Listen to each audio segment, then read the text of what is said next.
percussionist. He was a trumpet player as well, and a writer, and an arranger.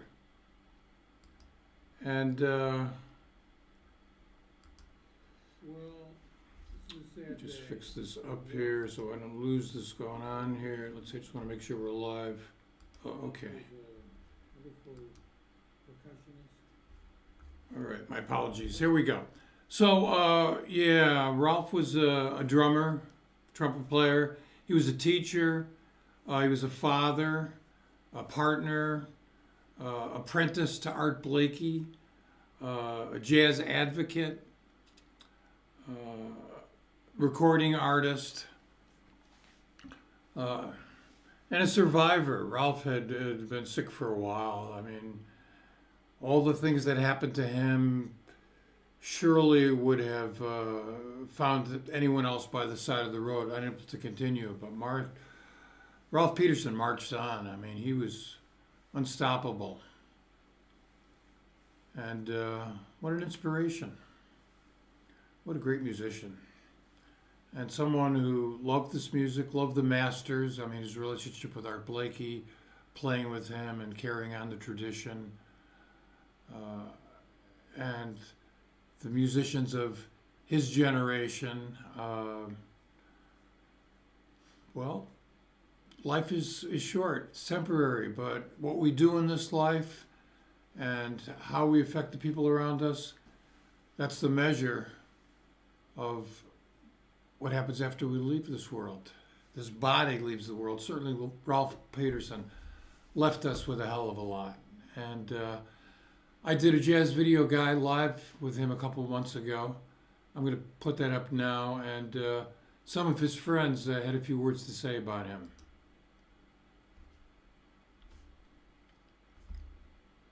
June 3rd, 2020, Jazz Video Guy Live, Brett Premack, aka Jazz Video Guy. My special guest today is a percussion powerhouse. His name is Ralph Peterson. And those of you who don't know about Ralph, you're going to find out a lot about him today. Those of us in the jazz community know Ralph for many years, his work as a musician, as an educator, and a survivor. So we're going to do a little opening segment here, and then we're going to come back and talk to Ralph. Ralph Peterson is probably one of the most explosive drummers I've ever experienced. He's clearly one of Art Blakey's number one sons. He is just someone who he wakes up in the morning exploding, from a musical sense. I remember seeing him years and years ago when I was living in the Twin Cities at the Walker Art Center. And I've always been impressed by Ralph Peterson. He's also a fine music educator as well. Well, I have to tell you, Ralph, I met Ralph when I joined the group OTB in 1986. And Kenny Garrett had left the band to join Art Blakey. And I was about to move to New York from Virginia. And I joined the band, and Ralph was the drummer. And that was one of the most important musical events and musical relationships that had happened to me, because playing with Ralph completely changed my playing. And he was one of the most incredible drummers I'd ever played with, but one of the most incredible musicians. And I really learned how to hear all of the music, all of the layers of what was going on through playing with Ralph, because he heard everything all of the time. I should say he hears, as in present tense. He hears everything all of the time. He hears where it's going. He hears it like a score, as if you were listening to a symphony. He could hear every part all the time. And he's a great composer. Of course, he plays great trumpet, great piano. So I really have learned a lot from playing with Ralph, and of course we have a deep friendship also. So he's just an incredible, gifted musician.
thank Wow. our friends at Drummer World. Hello, Ralph. Hello, Brett. What's happening, man? It's good to see you. your Good face to in be the with you. place. Thank you for having me. Ralph Peterson is a drummer, an educator, a father, a concerned citizen, a karate guy, and a survivor. So let's go back a little bit. And Ralph, how did you get started with music? Why the drums and why jazz? Well, my father was a drummer, and he played with cats like Red Prysock and Sonny Stitt, and in Atlantic City at the Brown Derby, Kentucky and Arctic Avenue. His mentor was Chris Colombo, who was the father of Sonny Payne. And Sonny Payne, was, of course, the mainstay in the Basie band, had to gig with the Basie band when I was 12 years old. Um, I often share on my Facebook page a picture of me and Sonny Payne, with Sonny giving me a drum lesson on the cruise ship. My parents had gone on vacation, so music was always around my family. My uncle Sam in Philadelphia played organ and played drums, um, and my grandfather played cymbals in the church. My mother and grandmother had beautiful singing voices, and I have my grandfather's cymbals. One day soon they're gonna make it onto a recording. And at what point, Ralph, did you decide you wanted to be a professional musician? It was pretty much the first game changer experience was seeing the Basie band at 12 years old. Um, I went through periods of occasional athleticism where I ran intermediate hurdles and the quarter mile in high school and played quite a bit of basketball. But always buried it like a splinter in my spirit was this need to play music. So I would play basketball for 2 years and then take a year off, run track a year and then take a year off. I used to make my coaches crazy because I would always go back to music. It was my sanctuary. And in high school, I studied music theory under my second mother, Dr. Ola H. Gathers. And love to her, she's in Virginia now. Um, she had me and a whole bunch of primarily African American choir students singing the entire Christmas section of Handel's Messiah, recitati, solos, and all the choral pieces from memory in high school. You know, and so I did come from a musical background. I'm grateful for that. What was your first professional gig? Ha! Well, it probably was with a band called Black Spirit, a garage funk band. I was in several of them in Pleasantville and Atlantic City, Pleasantville, New Jersey, where I grew up. Pleasantville, Atlantic City, and Ventnor are a triangle of about 7 to 12 miles and are responsible for myself, Harvey Mason, and Peter Erskine, respectively. So, there's quite some serious drum energy comes from Atlantic County, New Jersey.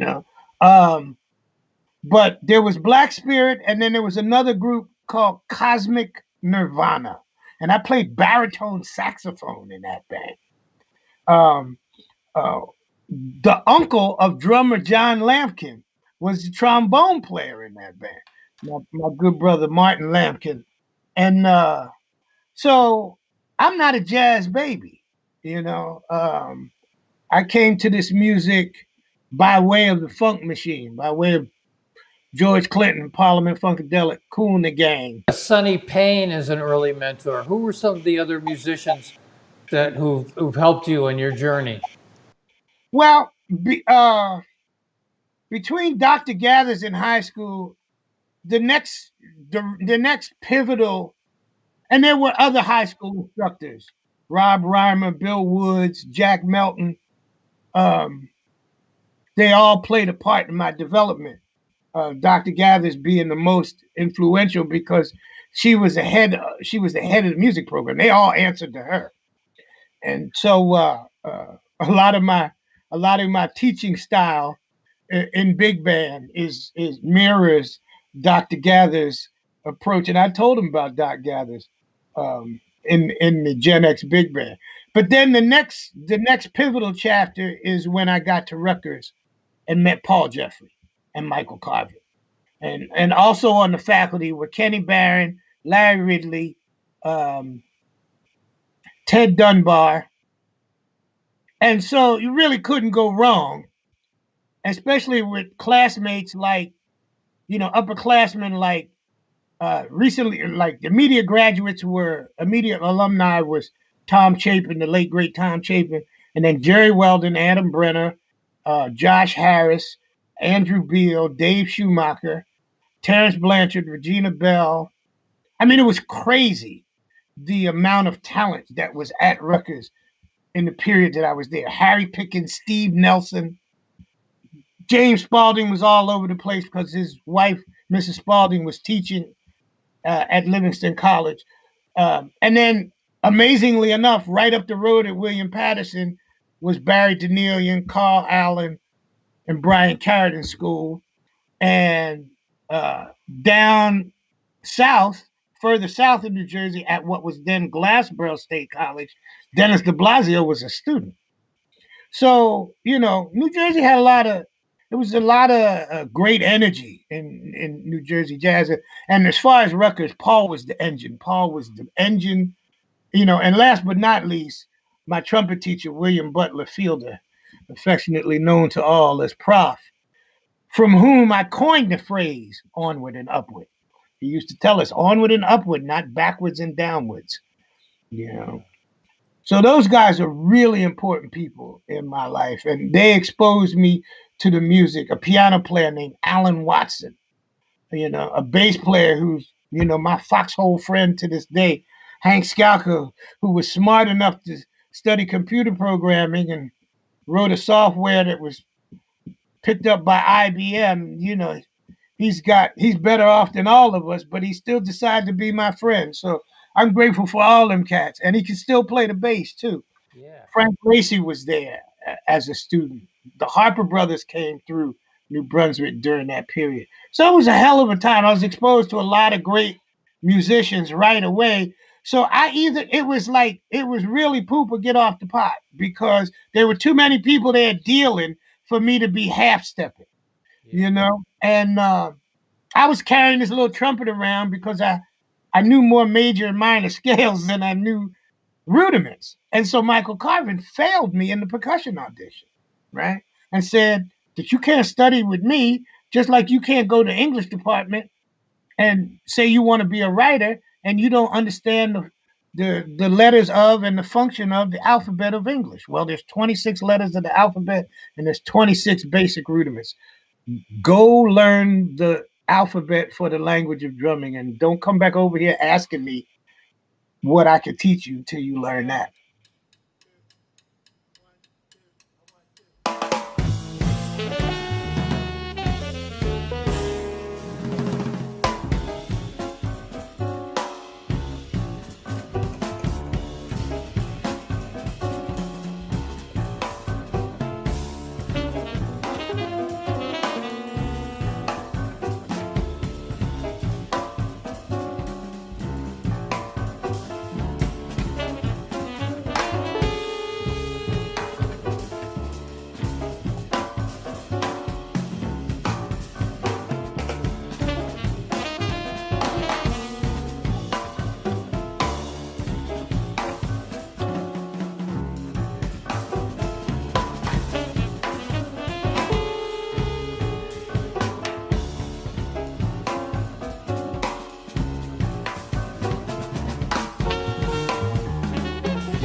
kind of speaks to kind of some of the things I've survived, been fortunate enough to survive and overcome in my life. And it's on a record called Dream Deferred. You have the choice, which is a thing that we have here in America, are supposed to have the choice to support it or not support it, to listen to it or not listen to it. But to tell an artist what or where they should be expressing themselves, or how they should be expressing themselves, flies in the face of the nature of art. Is why I kind of so strongly disagreed with yesterday's industry blackout. We need more black in pretty much everywhere, except jails and prisons. We need more black inclusion. And this music comes out of the black experience, out of the black American experience. So how you going to, out of one side of your neck, talk about how much you love the music, but on the other side of your neck, talk about you don't want to hear the story or the plight or the emotional experiences that give rise to these expressions through music. It doesn't make sense. And so, we stayed live yesterday and we stayed active. And I'm very closely watching. My heart is broken. Condolences to Ahmaud Arbery and George Floyd and all of the other African Americans who have died at the hands of the police. And it was encouraging today to hear that all of the co-conspirators in the murder of George Floyd have been charged and that the charges have been upgraded. And we can leave proper names out here, but I can remember there being a jazz club that maybe I played once in the last 20 years, because some 20 years ago, and Steve Wilson was there, so he can verify it. It was during the administration of Jim McGreevey as the governor of New Jersey, and Amiri Baraka, who the great author of blues people and black music, who wrote the liner notes for Triangular, my second record, was poet laureate of the state of New Jersey. And when he wrote Somebody Blew Up America, the controversial piece in following the terrorist attack at 9/11, he asked some uncomfortable questions in that poem. And but the nature of art is not always to make you feel good. The nature of art is generally to make you feel. Like my drumming, a lot of people refer to my drumming as explosive and aggressive, and it makes people uncomfortable. But we have a long history of people in this country of folk being uncomfortable with the sound of the drum. That's the first thing they took from us when they brought us here. So the legacy of that exists in all kinds of critique and assessments and of music in general. But you can't point to any major change in music without seeing a major change in the role and function of the drums. So, none of that, it's all connected. It's all connected. I love this country. I'm an American. It gives me the right to call it on its crap. Each of us have to process it and deal with it and work ourselves into positions of influence that we would only be stupid to give them up, because some of us now sit in the position to affect change on the minds of other young people. Because all your life you've been running through life, anything that's not a nail, you don't know what to do with. It's metaphoric, but maybe you understand what I'm saying. So the music is important. Art Blakey used to say the music wash away the dust of everyday life. Music, just today, the music has pulled me up out of a place. We were talking earlier about one of the dragons that both you and I have faced, and I kind of held off on sharing this with you directly because I only wanted to share it once. Because one of the things I do in facing down this cancer dragon is I limit the amount of time that I talk about it. I limit the amount of space it gets to rent in my life in a day. You understand what I'm saying? And so I got my radiation scans back, and the news is not as great as I'd like it to have been. The treatment was successful in significantly slowing the growth of the progression of the disease in me, but it hasn't stopped it and it hasn't reversed it. But we're not out of bullets, you know. I'm not out of the woods yet, and I still got my axe, and I'm still looking for a chainsaw. So I am of good spirit, and I thank you for having this event because it helped for me to refocus on what's important about my life. And what's most important about my life is not living forever.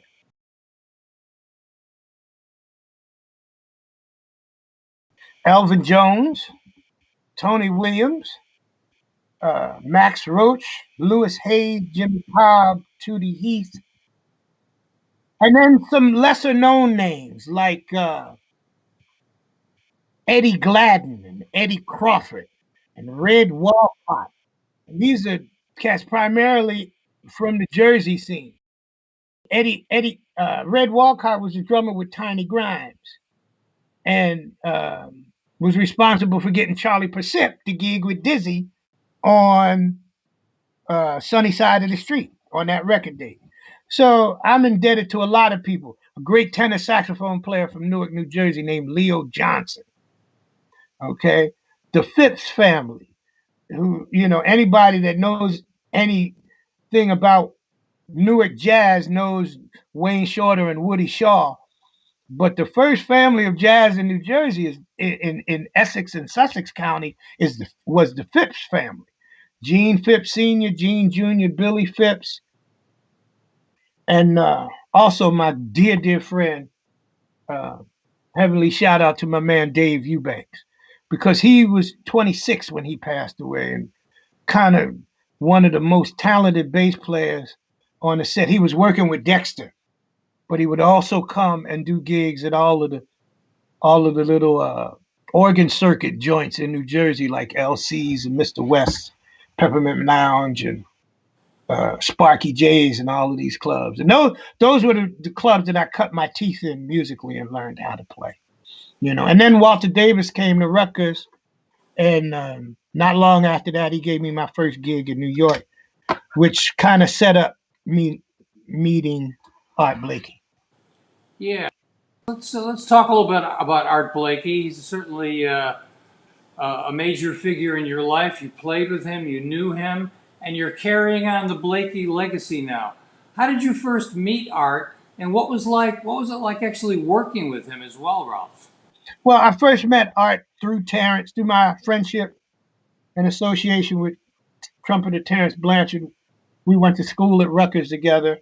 When Terrence got the gig, I would follow him and the band all around and listen as closely as I could, from as close up as I could. And eventually Art came off the bandstand at the Jazz Forum on West Broadway and tapped me on the shoulder on his way to the dressing room, let me know he had, you know, kind of seen me he had recognized. It was an acknowledgement of my presence. Not long after that, I did a few gigs with Walter Davis that had Wynton and Branford Marsalis and the great bass player Phil Bowler on it. And Wynton reintroduced me to Art at McHale's. So yeah, man, it's Peterson. He's a little drum from Jersey. He can swing a little bit. You ought to let him sit in. And that night, I think Tane, Smitty, and Cindy Blackman had already sat in. If not that night, that weekend, because I was going every night to the gig at McHale. And so he asked me if I wanted to play, and I'm like, sure, I want to sit in. You know, my mouth was going one way, but my head was going inside. My head was going, no, no. But he told me come back next day at 2 o'clock to rehearsal. Came back to rehearsal, as was the case, as was Art's very normal MO. You can see in the there's a documentary about the Jazz Messengers where they're having a rehearsal and Cindy's playing drums. So that was the thing that Art did to all for all his children, you know, and a technique that he used to rehearse the band and get the music to a place before he came and put his thing on it, you know. But he didn't come and put his thing on it the day I rehearsed. He just asked if I was on time. That was the thing he asked, because I was already in my suit and tie. It was August. I had a wool suit on because I only had one suit. So I was greasier than a Florida pork chop, boy. It was so hot in August in New York, 97th Street. And Charnette Moffett sat in the first time at the same time with me at McCarroll's. And that's when he started talking about the big band. And getting all the cast together again. Freddie Hubbard and Wayne Shorter, Chuck Mangione and Lee Morgan and Hank Mobley. We're going to get everything. I was like, okay, wait a minute, boo. He started naming cast that are on the other side. But true to his word, in March of 1983, I was chosen to play in the Art Blakey two-drummer big band at Berklee College of Music. If I swing this, let's see. I don't know if this is going to work. There it is. See that poster? That's the poster from the concert of my first gig as a messenger. And so that's how the relationship began. And playing with him was like earning a graduate school full scholarship with a stipend, because I was getting paid to learn from and play with the master. It was an amazing, it's surreal experience. It happened at the Berklee College of Music Performance Center, Berklee Performance Center, and I still get the willies when I go into that venue. And I've been at the college as an educator now 19 years. So Yeah. Well, let's look at a video here about a project coming up, and we'll talk about how you're carrying the messenger tradition on. absolutely.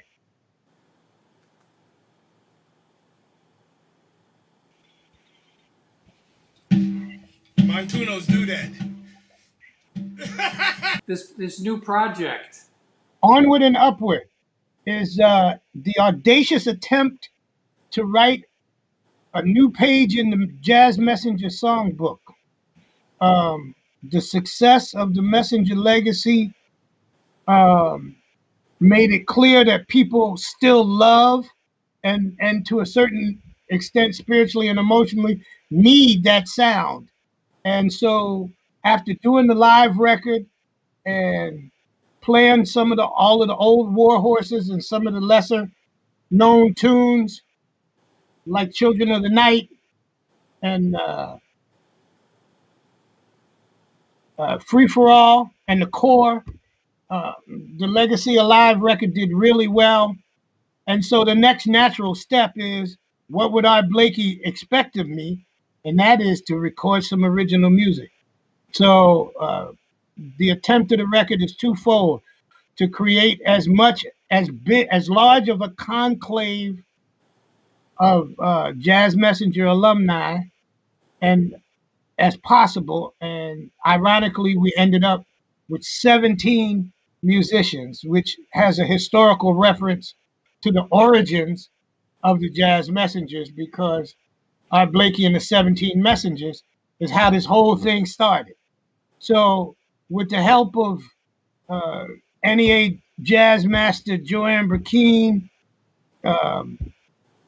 Kevin Eubanks, Robin Eubanks, Steve Davis, Craig Handy, Bill Pierce, Jean Toussaint, Philip Harper, Brian Lynch, Essiet, Lonnie Plaxico, Melissa Slocum, Peter Washington, and Donald Brown, as well as the legacy message. Those are the Messenger alumni.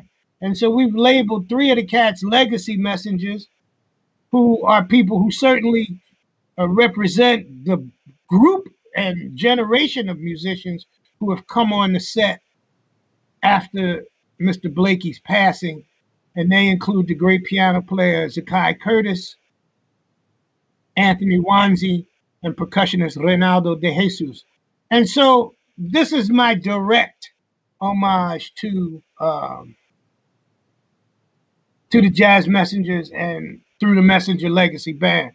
And but I think I don't want to come off as claiming exclusivity on carrying forth the legacy of Art Blakey, because every jazz man, this is what makes Art Blakey arguably one of the most important band leaders in American music, period, full stop, is because his band has produced more leaders than arguably any other band in the music.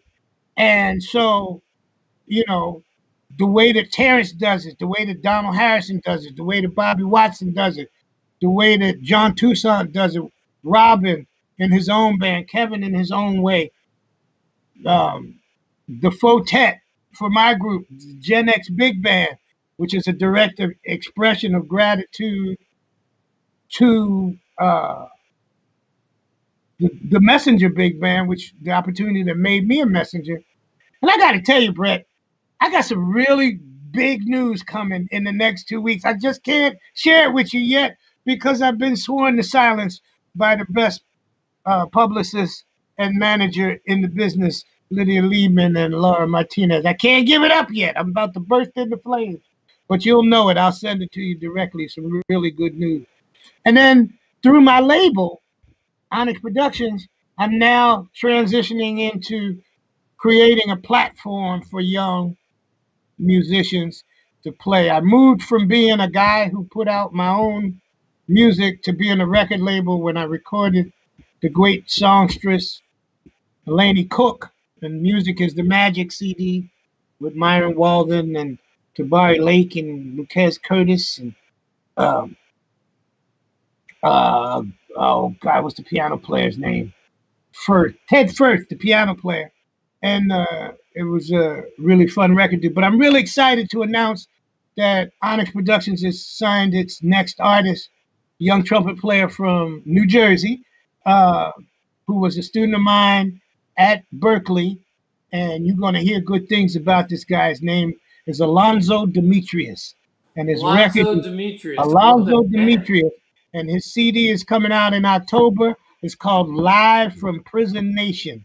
So he's on the edge. He's talking about and expressing, the thoughts and feelings and reactions of his generation.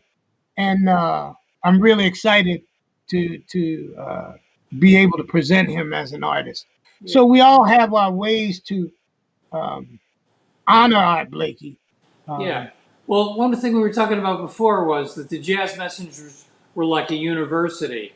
And there's been a tradition in this music of passing it on to younger musicians. And when you got with Art Blakey or Horace Silver or Cannonball, those bands that toured all the time back then, you got an education from the older cats. Now you are in that role as an educator.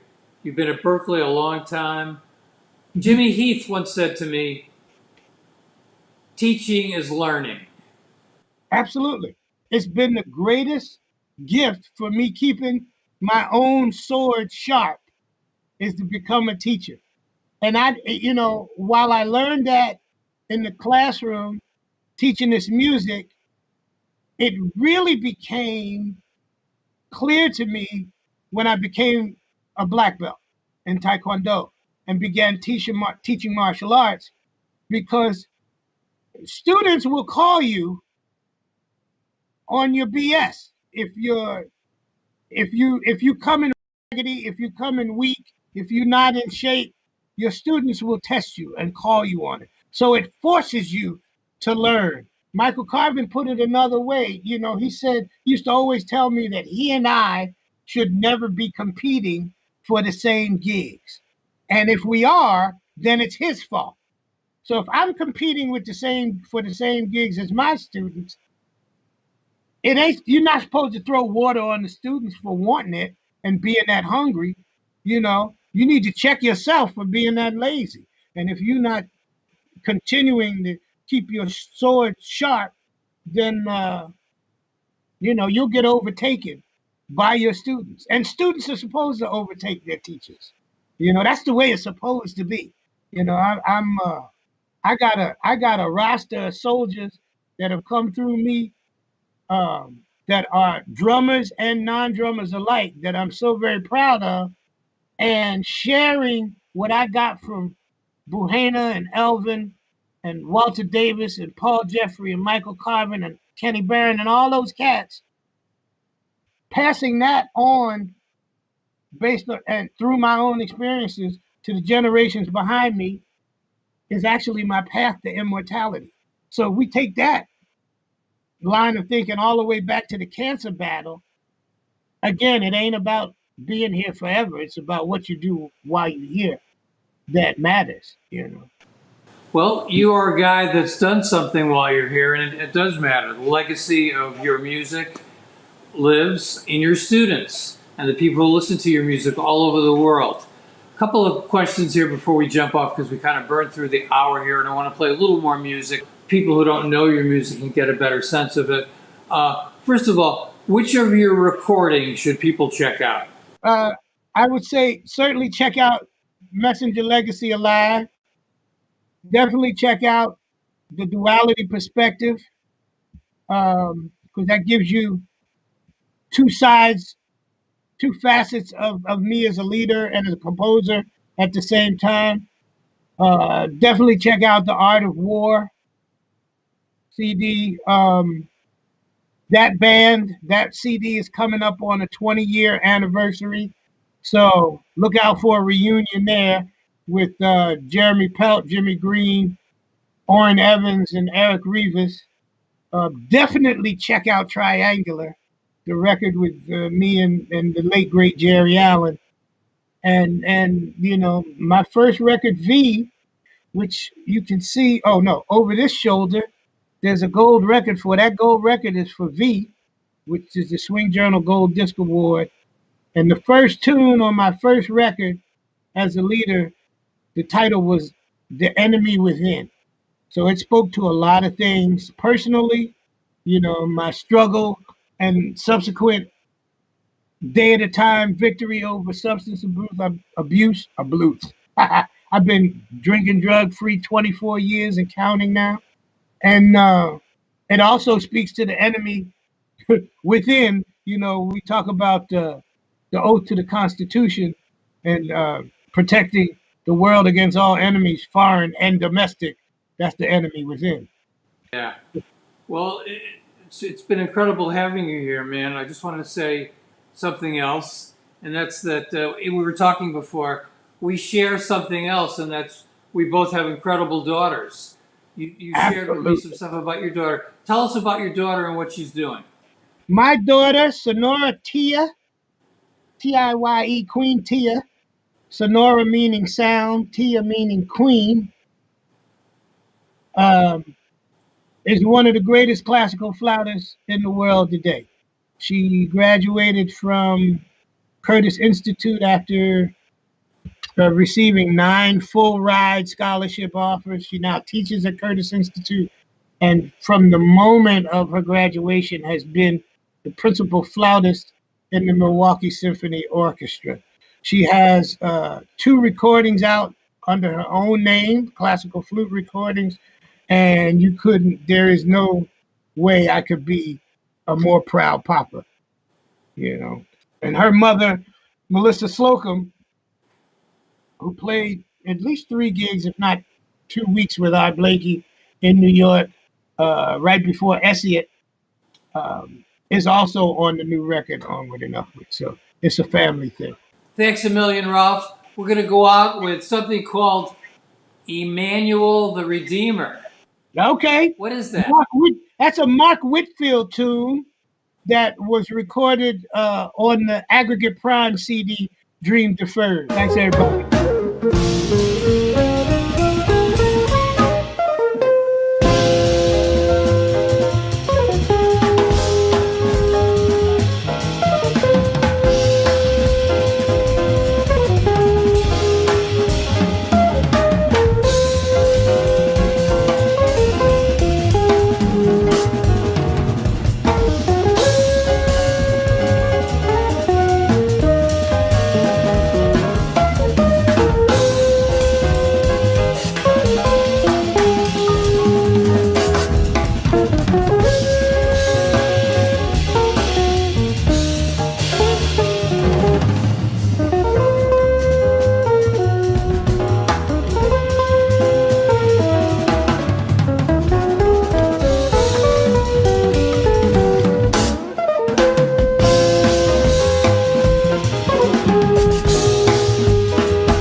Bye.